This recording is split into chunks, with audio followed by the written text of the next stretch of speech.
and welcome back for another brand new series. Today, we're going to be answering one of Britain's most important questions. Welcome to London, capital of the Queendom Disunited and population exceeding 26. A countably uncountable number of people set foot in this city every year, and only about 7 of them know how to navigate it properly. This got the producers wondering, what is the best way to get across London? So we've come here today to find out.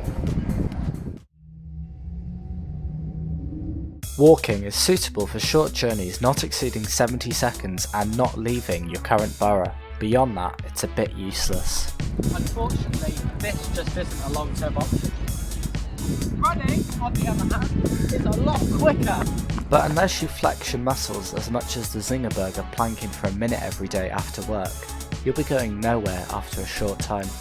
In times of desperation, you may need to employ parkour techniques to traverse obstacles. This does come with significant injury risk for the uninitiated, however, and requires a degree of fitness. It's also completely useless for some things, like if there's a massive wall in your way. We briefly considered crawling before realising that this makes you look like a complete tit, so let's move on.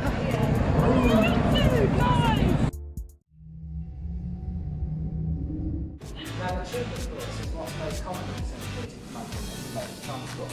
However, as you can see, almost no one uses it, and it's for a very good reason. We're about to find out one of the reasons why no one uses it. As you can see, please stand clear of the doors. 0 miles per hour. Our acceleration is particularly.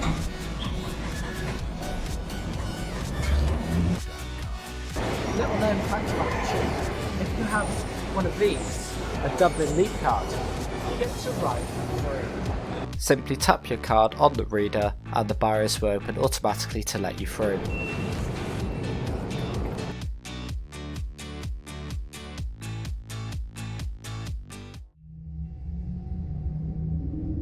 This is the entrance to the Emirates airline, famous for being the only airline in the world that operates no flights and owns no planes. As can be seen from this satellite imagery, the cable cars are actually suspended by 2 long cables, meaning that flight is never achieved. It's a shame because this highly developed network has such potential for future expansion. Unfortunately, it doesn't get much better here. For example, right now we're on a bus and we're going at precisely 0 miles per hour, so it's completely useless. Look at all these silly taxis charging themselves on their line.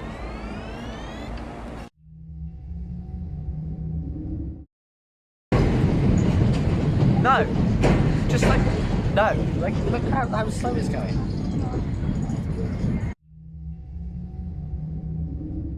The train is actually an excellent option, and is the one that I use most frequently. However, the railway system is fatally flawed. For example, you can see on this map view that there are railway stations in the borough of Hackney, and that's just not on.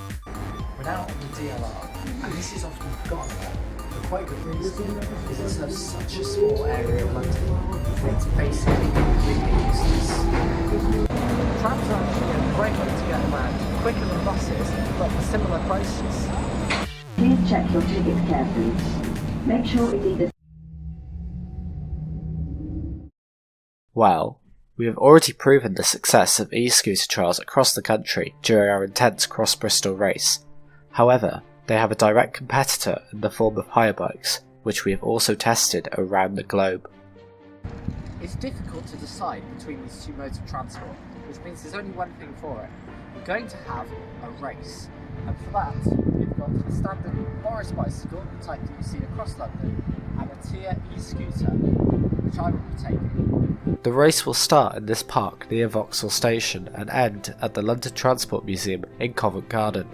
Now of course, I'm not able to undertake this race by myself, so I need the help of someone who's experienced in the art of riding a bike. And for that, I've got the perfect person.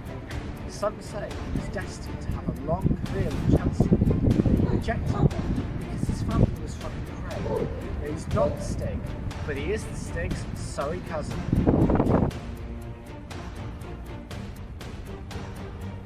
It was time for the race to begin.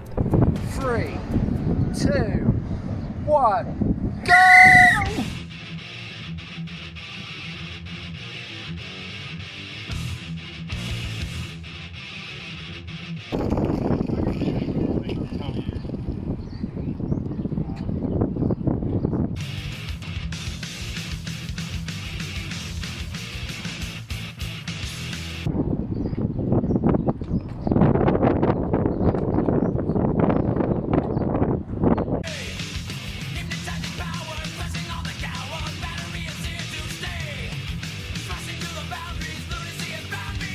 At this stage in the proceedings, I was heading east alongside the River Thames.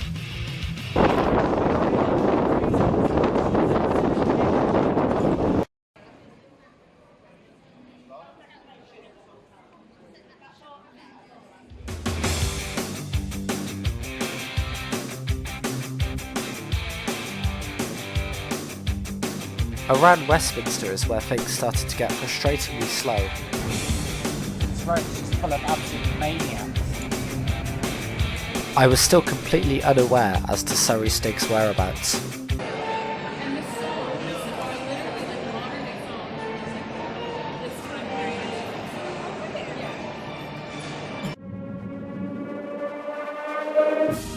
Many hours after setting off, I finally reached the finish line. I think I've somehow managed to arrive before the bike. I hadn't.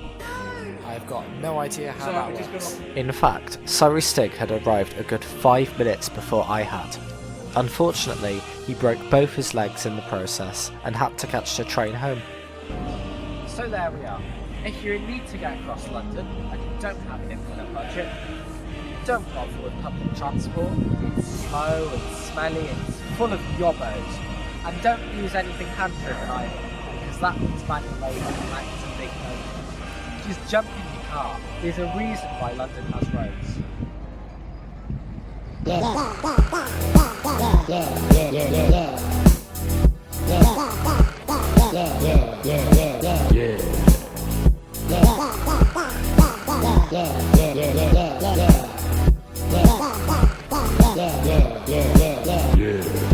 Yeah.